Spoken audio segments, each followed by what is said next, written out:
89.3 автомашин бүрт асуудал үе явна. Сонсох тусан сэтгэл дойрхон 89.3.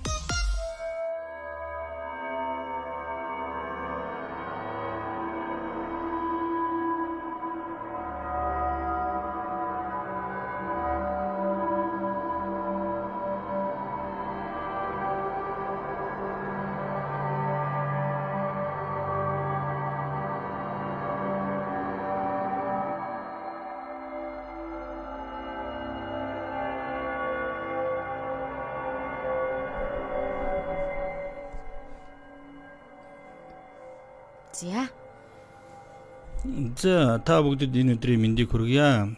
7 хоног бүрийн энэ өдөр явдаг манай бидэнд тохиолдсон аймагт явдал цуврал нэвтрүүлгийн 7 дугаар дугаар эхлэх бэлэн боллоо. За өнгөрсөн одоо намраас очихгүйдэл манай радиогоор бас сэтгэл хөдлөмж түүхүүд за бидэнд тохиолдсон аймагт явдлууд гэдэг ингээд бас нэвтрүүлгийн төрөл жанрууд бол нэмэгдсэн. За өнөөдрийн бидэнд тохиолдсон аймагт явдал нэвтрүүлгийн 7 дугаар дугаарыг хамтран хөтлөхөөр манай хөтлөгч хөөрхөн намуунаа орж ирсэн байна. За өдрийн мэнд намуунаа. За өдрийн мэнд ахаа. За мөн шилтэй багийн буюу Батбаяр би байна. За мөн эфирт найруулагчаар манай Ууганбаяр найруулагч маань ажиллаж байна. За тэгээд өнөөдрийн аимшигын нэвтрүүлгийн эхний түүхийг манай намуунаа та бүгд сайхан ярьж өгнө дөө. За шууд сэдвтэ ороо авчи те. Тэгье. За ингэж юм сайн байцгаана уу? Би өөрт тохиолдсон түүхээ хуваалцъя. Би одоо 20 настай 1-р курс. Би нэг удаа Долоон буудалд байдаг найзындаа очиж хонохоор болоод 3 дугаар эмнэлгээс 22 гэсэн автобусанд суугаад явж байлаа. Явж байх зураа найзаасаа андаа ингэ танах гэрт амьдрдгүү гэж асуугаад явж байтал манай найз тиймээ андаа манай хөрш гэхдээ байхгүй байгаа.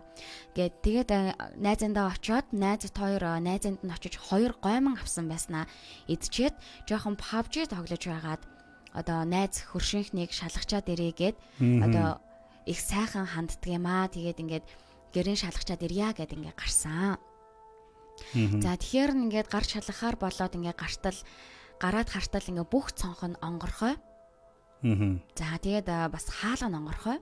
Бүр яг ингээд хулгай орсон юм уу гэмээр юм болцсон байсан. За тэгээд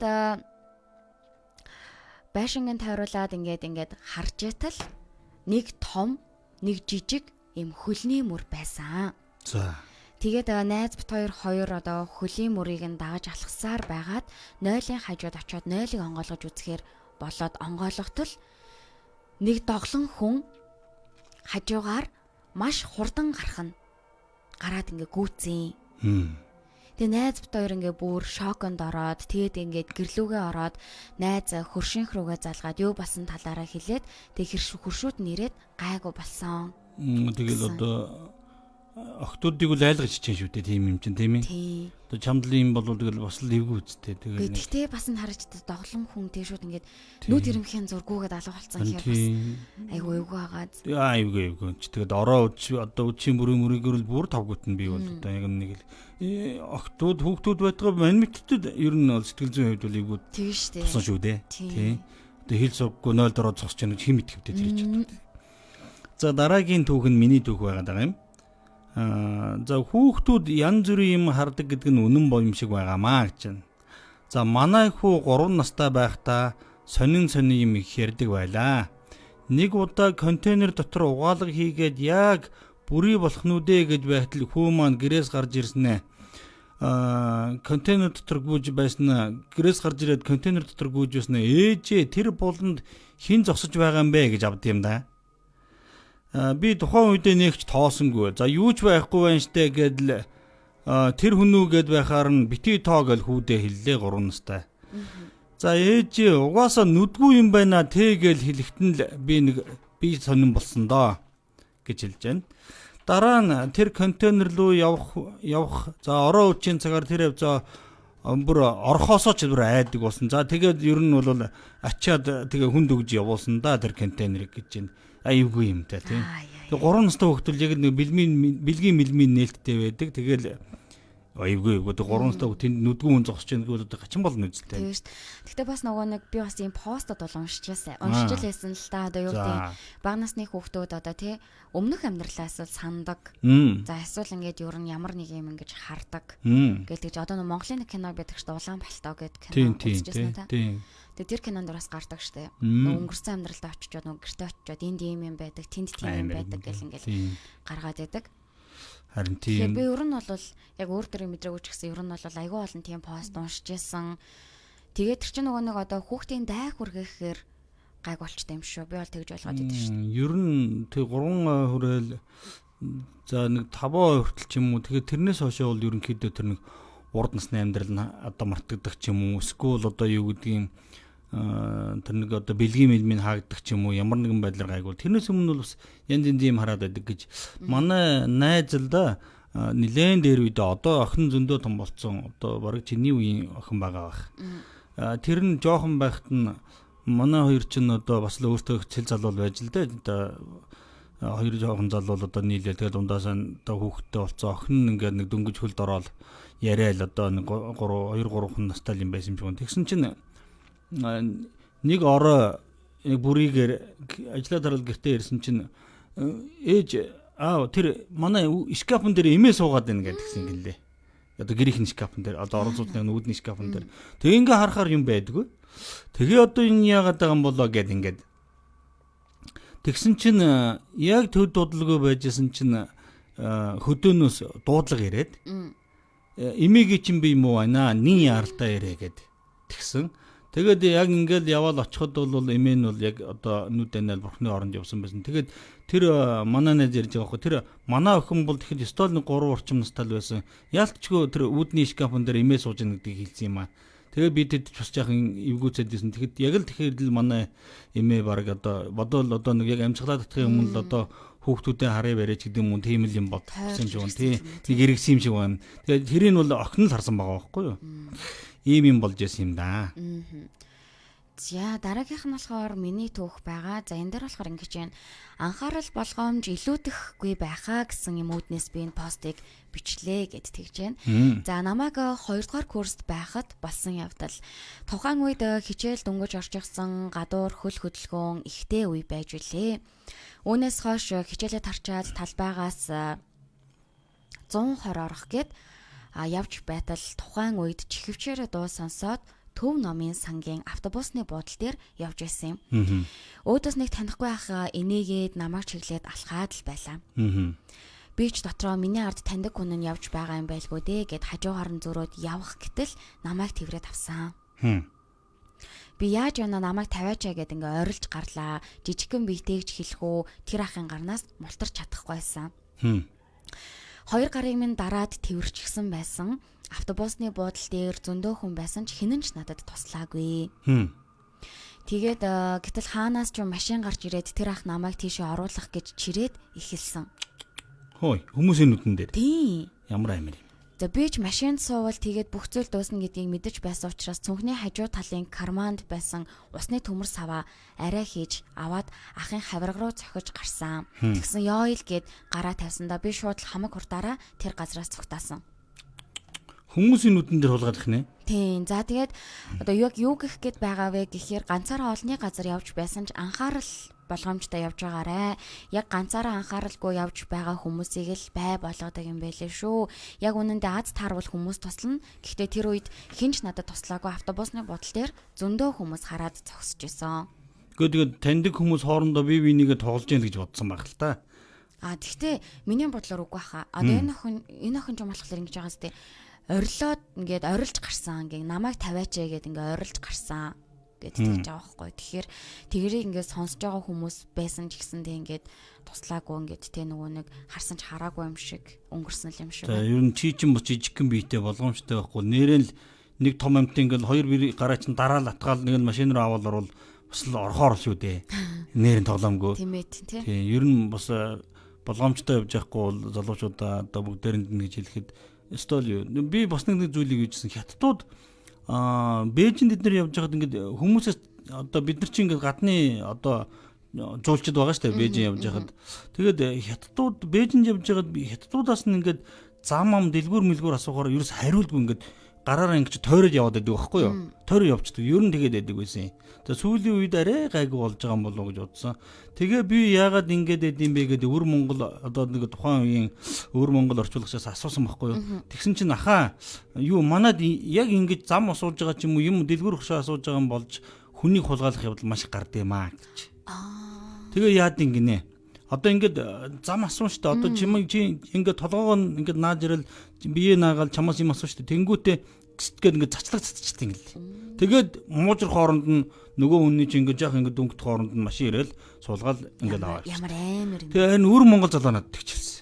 Тэгээ тэрнээс хойш би ч одоо яагаад за гайн таарад янз бүр болчих вэ. Нөхөн амтнаас зам асуухаа болий. Зүгээр л одоо юу гэдгийг тэр өөрийнхөө тэр нэг Бээжин хотын газрын зургандаа найдаж ил явсан. Нэрэн айгүй их тийм болдог гэжлээ. Ямар амар юм бэ тий? Харин тэр чинь бас мэддэггүй. Мэн мэдвэл зүгээр баг таарсан болгонд нь excuse me гэж толгоогоо наагаад байсан. Гайн таар бол өстой тийм болох. Тэгэл хүний наймаа штэ. Тэр том газар чинь. Хүн хулгаалта гэхээр нь одоо юу гэдэг одоо нэг газар асуув штэ тий? Тэнгүүт нь одоо би олохгүй та надаа ингээд очиод ингээд заагаад өгөөч тий ингээд намайг дагуулж яваад ч юм уу тий ингээд ойрхон ингээд заагаад өгөөч гэж хэлж байгаа л хулгайлчтай болоо гэж бодлоо. Тэгсэн чинь бас юм цацчихдаг гэж юм тий. Тийм цацчихдаг гэж лээ. Одоо чинь ингээл чи гудамжинд нэг айтаа хөөгөж явж ивэл хүүхэн одоо юу гэдэг юм жил мөнгөтэй ч юм хүн явж ивэл би ингээл зам асууганд одоо би ловер чинь гэсэн үг шүү дээ. Тэгэл excuse me одоо чамаас одоо юм асуугаад тэгэл ингээл тонгонгууд нь хаанаас нь чимнэ сэмэрхэн цэсгээл цацлаг нөгөө хүнийг ингээд хальт муужруулдаг. Тэгэл тэндээс нь одоо нэг зайны газраас машин тэрэг харж яадаг.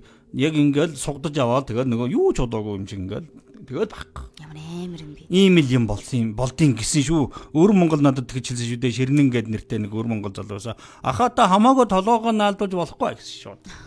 Тэгсэн шүү. За дараагийн түүх нь миний түүх байгаа юм. Энэ бол өөрт тохиолдсон аимшигт түүхээсээ хуваалцъя. За Баян гушуунд манайх нэг хашаа худалдаж аваад тэндээ өвөө эмээтэйгээ амьдрахаар болсон юм аа. Тэгээд аав маань хашааныхаа энэ тэнд байгаа хогийг түгээд явж байсан чинь нэг юм ороосон хадаг байсан гинэ. За аавч гайхаад хартал нүдийг нь ухчихсан ялах хүүхдийн зогцс байсан гиндэ. Стаймер юм аа. Амар юм бэ. За аавын хар хөлсөн зутгаал хар хурдаараа гэрлүүгээ ороод өвөөд хилээл тэр хоёр хамт гарч үзэхээр болол гараал иртэл нүүт нь юу ч байхгүй алга болцсон.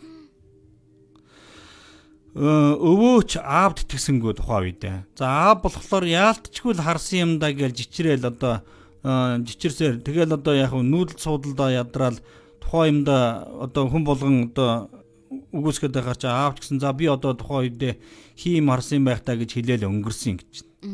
За аав ажилласаа их л ороо ирдэг байсан болохоор ээж цонх хаалга гэд бүгдийг хааж түгжээд ах トゥ ээж бид дөрөв гал тохоондоо унтдаг байсан юм аа. Тэгээд ээж хаяа зүүрмгэлээд сэрхээр хааж төгссөн цонх хаалгнуудын бүгдийг онгойлгочихсон. За тэгээд ээж аавыг ирсэн болов гэж бодоод үзэхээр юусоо байдаггүй байсан гинэ. За тэр хашааг авахд ор шкаф 2 байсан. За тэрийг нь өвөө эмээ 2 үзэж харж байгаад авахаар болоод авсан. За тэр цагаас эхлээд манай өвөө эмээ 2 бол хоорондоо таар тохиргоо болоод хамт унтхаа болоод хэрэлдэж одоо муудалцах нь их болсон. За өвөө маань улмаар тэр үед арх жахан балгачдаг болсон гэж байна. За эмээ болохоор ажилдаа яваад ороо ирдэг. Өвөө өдөр болгон 2 рүүмкэнд арх хийж тавиад нэгийг нь өөрөө угаад нөөдгийнх нь нөгөө шкафн дээрээ тавиад чи одоо яваа би унтмаар байна гэж ирээл хий юмтай их ярьдаг болсон доо гэж. За хэсэг хугацааны дараа миний өвөө илгэний хор тавдар тусч нилээн хүнд байдалтай байсан. Бүх эмнэлгээр явсан ч үр дүн өгсөнгүй. Өвөө маань өвдөлтөө дийлэхгүй өөд болсон доо. Өвөөгийн нутгийн зан заншил нь гэхээр өнгөрсөн буюу нас барсан хүнийг гэрт нь хамаатан садна нь 3 хоног цагтаг ийм заншилтай юм бэлээ. За эхний хоног дээр нь аав хөргөн ах 2 сахихаар болоод тэд нар өвөөг халахлаад унинаас нь даавуу дохоод одоо өөд болсон өвөөгөө халахлаад ингээд сахисан. За хөргөн ах маань биеэцчад ирья гэд гарах хооронд нь яг гарахт нь тэр тогсон даав нь унаад зул нь унтраад газар тунсан гэж байгаа юм. За аав бол айсандаа шууд л гараад гүйцсэн гэсэн. Бид нэр бүгд л тэрнээс нь маш их айз одоо сэжгэллээ. Тэгээд лам дуудаад алтан хайрцгийг нээлэгтэл энэ хашаанд ороолон болсон эмгний сүнс шүглсэн байна. Түргэн наанаасаа нүү гэж анхааруулсан гинэ. За өвөө маань ороолон болсон эмгний орон дээр унтаад тэгээд ороолонд эзэмдүүлсэн нь тэр байсан юм байжээ. За өвөөгөө оршуулахад буушных нь ойролцоо байх өнөөх хадганд ороосон хүүхдийн зогцсыг харсан гэсэн шүү. За оршуулагч дуурч бушуухан л нүүлээ. Одоо баян гушууны тэр хаваар өнгөрөхөд байшин маань нурсан балгас болсон байгаа харагддаг юм аа. Хамгийн аимшигтай нь тэр хашааг өвөөгийн маань хамгийн сайн найз нь манай өвөд зарсан гэсэн шүү. Лам бөөгөөр яваад үзүүлэхэд дээлэнд нь чунсан байна гэж хэлсэн гэдгийг гинэ. Найз нь. Ямар амар юм. Өстө ямар амар юм дээ. Тэгээд эвгүүлдэ юм ч тэгээд. Тавгүй тэгэхэд нэрэл одоо ер нь хүний хуучин ноот юм чамаагүй авалтгүй л дээ. Би юу гэж боддог. Нэг газраас одоо тэгээ эмийг бөөчж асан болвол ер нь бол авах хэрэггүй л гэж ярьдаг юм байлээ. Тэгээд хүний сэтгэл шингэсэн юм одоо хорогдсон юм аваад явчихвал тэрнээсээ юм болно. Тэгээ шүү дээ. Мөрөөрөө л явчихсан. Эвгүй. Ялангуяа энэ хуучны эмийг бөгж зүүлт мүлт нөт бол ер нь хүний шунал ордог. Ер нь энэ үн тэдлэлүүдэд бол дандаа шунал орж авдаг. Тэгээд яг нэг үеүл хуучны үн тэдлэлүүд бол үнэтэй одоогоор ч үнэтэй. Гэхдээ авах дээрээ тул нэлээд сайн бодолтой авахгүй бол тэр урт хугацааны эдийг чинь хідэн гар дамжсан бэлээ. Хідэн хүний шунал орсон бэлээ. Сэтгэл шингэсэн бэлээ гэдгийг л бас бодуустай юм шиг санагдаж байгаа юм даахт нь бол. Надаас яг тэгж санагдаа л яг. Ер нь бол одоо нөгөө эмийг зөөлж за тэгээд бөгөж гээл яг нэг эмэгтэй хүний ч юм уу те нэг жоохон үнэтэй цэтэй юм бол яг нэг ямар нэг юм бол орсон байдгаа л гэж ярьдаг юм байлээ. Тэг яг зүгээр өвөө эмээгээс хідэн үе дамжиж орж ирсэн одоо удмын юм бол арай гайгүй. За уг гарвал мэддэхгүй юм бол бас л ийггүй шүү. Хэцүү. За ингээд өнөөдрийн манай бидэнд тохиолдсон аимшигт явдал нэвтрүүлгийг дугаар номер 7-гийн толилуулаа. Студид хамтран хөтлсөн намуу надаа баярлалаа. За баярлалаа хаа. За мөн эфирт найруулагчаар манай ууган баяр найруулагч маань ажиллаа. За тэгээд та бүгд өөр тохиолдсон иймэрхүү аимшигтай бас одоо сургамжтай явдлуудыг манай пэйж хуудас руу явуулаарай. UBM радио гэд англи үсгээр UBM 89.3 гингүүд ягаан логотой юм пэйж хуудас гарч ирнэ. За тэрлүү та бүгд өөр тохиолдсон аимшигт явдлуудаа бичиж явуулаарай. Бид бас өөрийнхөө нэвтрүүлгээр оруулахад таатай байх болно гэж хэлмээр байна да. За ингээд дараагийнхаа дугаараар уулзтлаа түр баяртай. Баярлалаа хаа. За баярлалаа баяртай.